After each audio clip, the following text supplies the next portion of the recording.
राष्ट्रिय जनगणना 2078 अनुसार नेपालको कुल जनसङ्ख्या 2,91,64,578 जना रहेको छ। यो जनसङ्ख्यामा पुरुष 1,42,53,551 जना छन् भने महिला 1,49,11,027 जना छन्। जस अनुसार कुल जनसङ्ख्याको 51.1% महिला र 48.9% पुरुष जनसङ्ख्या रहेको छ।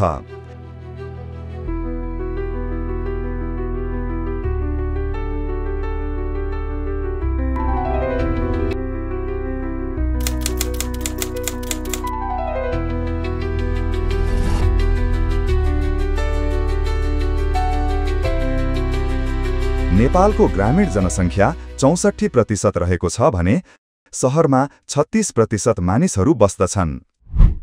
भौगोलिक विभाजन अनुसार नेपालको हिमाली क्षेत्र जसले 15% क्षेत्रफल ओगट्छ त्यहाँ 6.08% मानिसहरू बस्दछन्। पहाडी क्षेत्र 68% रहेको छ जसको जनसङ्ख्या 40.31% र तराईको 17% क्षेत्रमा 53.61% जनसङ्ख्या रहेको छ। प्रदेश अनुसार जनसङ्ख्यामा कोशी 17.21%, मधेसमा 20.4%, बागमतीमा 20.87%, गण्डकीमा 9.07%, लुम्बिनीमा 16.92%, कर्णालीमा 5.93% र सुदूरपश्चिममा 9.63% रहेको छ।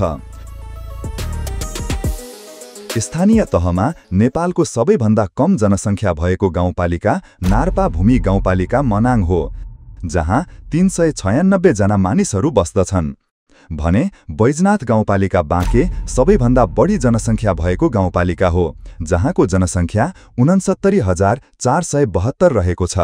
9,861 जनसङ्ख्या सहित ठुली भेरी नगरपालिका डोल्पा सबैभन्दा कम जनसङ्ख्या भएको नगरपालिका हो भने 8,62,400 जनसङ्ख्या सहित काठमाडौँ सबैभन्दा बढी जनसङ्ख्या भएको महानगरपालिका हो।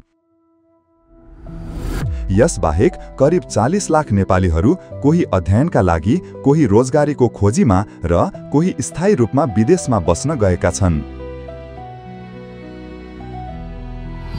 प्रथम जनगणना 1968 मा नेपालको जनघनत्व 38 जना प्रति वर्ग किलोमिटर रहेको थियो। जनघनत्व 1987 सम्म स्थिर रह्यो। त्यसपछिको प्रत्येक जनगणना वर्षहरूमा निरन्तर बढ्दै गएर 12औं जनगणना 2078 आइपुग्दा वर्तमान नेपालको जनघनत्व 198 जना प्रति वर्ग किलोमिटर रहेको छ।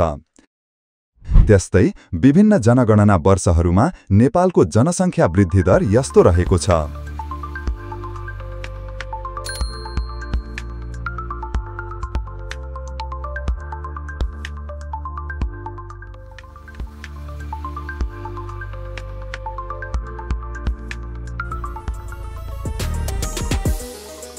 नेपालीहरूको औसत आयु 73.1 वर्ष रहेको छ, जसमा औसतमा महिला 73.8 वर्ष र पुरुष 68.2 वर्ष बाँच्दछन्।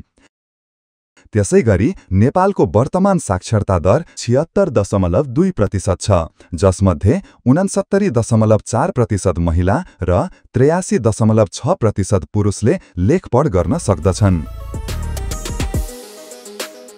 नेपाल 142 जात जातिको बसोबास स्थल हो। नेपालका 10 प्रमुख जातिहरूमा क्षेत्री 16.45%, ब्राह्मण 11.29%, मगर 6.9%, थारू 6.2%, तामाङ 5.62%, कामी 5.04%, मुस्लिम 4.86%, नेवार 4.6%, यादव 4.2% र राई 2.2% रहेका छन्। नेपालमा सर्वाधिक मानिएका धर्महरूमा हिन्दू धर्म 81.19%, बौद्ध धर्म 8.21%, इस्लाम 5.09%, किरात 3.17%, ख्रिस्टियन 1.76% र बाँकी अन्य धर्मावलम्बीहरू छन्।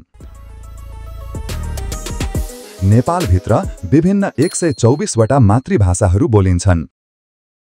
ती मध्ये प्रमुख 10 भाषाहरूमा नेपाली 44.86%, मैथिली 11.05%, भोजपुरी 6.24%, थारू 5.58%, तामाङ 4.88%, बज्जिका 3.89%, अवधी 2.96%, नेवारी 2.96%, मगर 2.78% र डोटेली 1.17% रहेको छ।